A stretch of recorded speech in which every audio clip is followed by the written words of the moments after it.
Big boss 9 की सबसे ज्ञानी रोशेल देवी हमारे साथ है। Rochelle, welcome to television. Thank you. How did you like the name Rochelle देवी?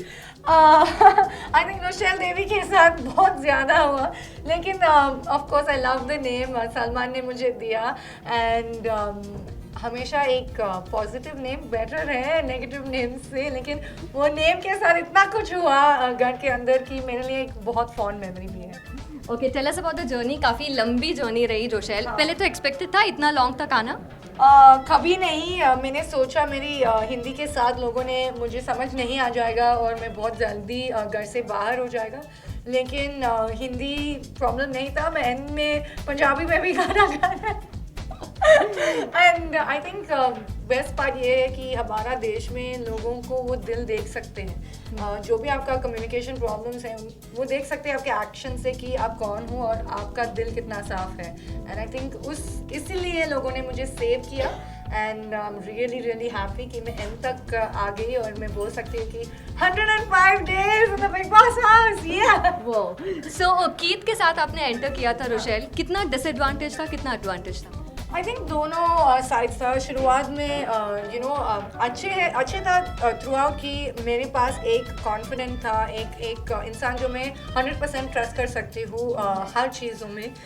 लेकिन शुरुआत में थोड़ा सा डिसएडवांटेज भी था क्योंकि मैंने ज़्यादा उनका सोच में डिपेंड करती थी, ज़्यादा उनका इमोशनल सपोर्ट में डिपेंड करती थी और मैंने इतना ज़्यादा इंटरेक्ट नहीं किया घर के साथ। लेकिन जब वो बाहर गया और मेरा ओन रिलेशनशिप शुरू हुआ, उस वक्त में आई थिंक हम दोनों लेवल होंगे जब वो वापस आया and it became a really good thing क्योंकि हम दोनों अलग अलग रिलेशनशिप्स रखा घर में सब लोग के साथ। फिर हमारा ओन सपोर्ट सिस्टम भी था, तो वो एंड तक हम एक दूसरे को एनकरेज किया, सपोर्ट किया and it was a really good thing. And हमारा रिलेशनशिप इतना अच्छा चल रहा है अभी कि मैं बिग बॉस से थैंक यू बोलना है। ओके, कीथ काफ़ी केयरिंग है रोशेल, हम देखते ही थे टीवी पर। तो उस केयरिंग की वजह से उनको काफ़ी सारे नाम दिए गए, डोरमैट, वो डोमिनेट हो जाते थे। तो what do you have to say, आपको कैसा लगा जब ये सब नाम उनको दिए गए तब? आई थिंक जो लड़के उनको वो कॉन्फिडेंस नहीं है कि it doesn't matter if I carry my girlfriends bag, you know, उनका एक्चुअली उनके अंदर वो प्रॉब्लम है कि मैं एक लड़की के लिए नहीं करना चाहती हूँ। लेकिन कीथ इतना कॉन्फिडेंस स्ट्रॉन्ग इंडिविजुअल है कि उनको पता है एंड ऑफ द डे जब वो मुझे कुछ बोल रहे हैं एक सेंटेंस में भी मैं सुन के चुप हो जाएगा, लेकिन उसको ये सब दिखाने के लिए कुछ फ़ायदा नहीं था। You know, when you are strong you know you are strong, you don't have to show it. And जब आप आपका गर्लफ्रेंड को इतना प्रमोट कर सकते हैं, आपको गर्लफ्रेंड को इतना स्पॉइल कर सकते हैं, वो एक्चुअली आपका कैरेक्टर बेहतर दिख रहा है कि आप कितना कॉन्फिडेंट है खुद में। And I think for me it actually made me fall in love with him even more because I realise that he doesn't care what people think. At the end of the day he loves me and he wants to pamper me. And जब cameras of था और हम हमारा mic से बिना बात करती थी, it was always him that led me. लेकिन इतना लाउडली और नॉइजली जैसे मैं करती हूँ ऐसा नहीं था, इसलिए ऐसा दिखा टीवी में, लेकिन हमारा रिलेशनशिप एक्चुअली बहुत बैलेंस्ड है। ओके, काफ़ी टास्क, बहुत सारी जद्दोजहद से आपने की। आपका फेवरेट टास्क कौन सा था? फेवरेट टास्क आई थिंक 2-3 था। वो बूथ वाली टास्क फन था, डायमंड वाली टास्क भी फन था, मर्डर फन था। एंड वीक में मेरी सीक्रेट टास्क सनी लियोन के साथ वो बहुत फन था। आई थिंक मैं पूरे जर्नी में होप किया कि मुझे एक सीक्रेट टास्क चाहिए और लास्ट वीक में मिला, so thank you big boss.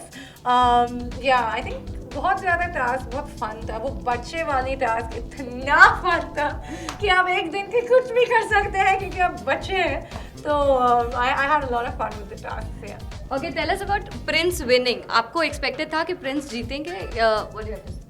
I think Prince एक स्ट्रॉन्ग कंटेंडर था शुरुआत से। आई मीन कभी भी ऐसा नहीं था कि we didn't expect Prince to make it till the end. Prince हमेशा स्ट्रॉन्ग था एंड एंड में जब हम चारों वहाँ घर में बैठे थे, आई थिंक हम सब ने ऐसा लगा कि चारों से कोई भी जीत सकते हैं क्योंकि हमारा जर्नीज इतना अलग अलग था लेकिन इक्वली स्ट्रॉन्ग भी था। एंड मैं बहुत खुश हूँ कि प्रिंस जीता, लेकिन कहीं ना कहीं मैंने होप किया कि ऋषभ विल विन क्योंकि प्रिंस ने इतना ज़्यादा ज़्यादा शोज ऑलरेडी जीत गए एंड वो एनीवे वो विनर एटीट्यूड ऑलरेडी है प्रिंस के अंदर ऋषभ के लिए बहुत ज़्यादा था प्रूव करने के लिए and for that reason I was hoping that he would win. लेकिन दोनों लड़के इतना क्यूट हैं एंड मेरे छोटे भाई के जैसे you know they like this two kids that I want to keep with me for the rest of my life. उनके साथ काफ़ी अच्छा फ्लर्ट कर लिया आपने लास्ट टास्क में आई थिंक। हाँ वो बहुत फनी था। आई थिंक कि सबसे ज़्यादा कंफ्यूज था कि क्या हो रहा है यहाँ। It was really fun and मैं वो टास्क कर सकती हूँ क्योंकि मुझे पता है कि कभी नहीं ऋषभ और प्रिंस कभी भी मुझे मेरे बारे में ऐसा नहीं सोचा। यू नो हमेशा हमारा वो रिलेशनशिप बहुत अरे तू चल you know very almost brother and sister के जैसे था। तो it was easy to flirt with them क्योंकि मुझे इतना पता था कि मैं बस गेम खेल रहे हैं and it was a lot of fun also. Okay Rochelle, एक फ्रीज्ड फ्रेम मोमेंट आपके लिए कौन सा था बिग बॉस टाइम घर में? फ्रीज फ्रेम मोमेंट सारा है। आई सबसे फनी था जब ऋषभ ने उसका पैर गाड़ी के बाहर रखा दूसरे वो एक मोमेंट था कि जब हम सब ऐसा देख रहे कि यार क्या किया तुमने। Yeah, it was really funny, but yeah, there were lots of moments like that. Okay, टूटी फूटी हिंदी के बावजूद काफ़ी प्यार मिला Rochelle, what do have to say to all the fans? Thank you guys so much मेरी हिंदी सर्वाइव करने के लिए 100 दिन के लिए बट सबसे ज़्यादा आपका प्यार और आपका सपोर्ट के लिए थैंक यू सो मच। आप लोगों ने मुझे 15 हफ्ते के लिए सेव किया। आप लोगों ने मुझे और कीथ को इतना प्यार दिया। आई होप दैट मैंने आपको जस्टिस दिया एंड आगे जाके भी आप लोगों को जितना मैं कर सकती हूँ मैं करूँगी। Thank you so much Rochelle, all the best. Cameraman Sanjay के साथ अक्सा अकबानी, टेलीबाइट्स लोनावला।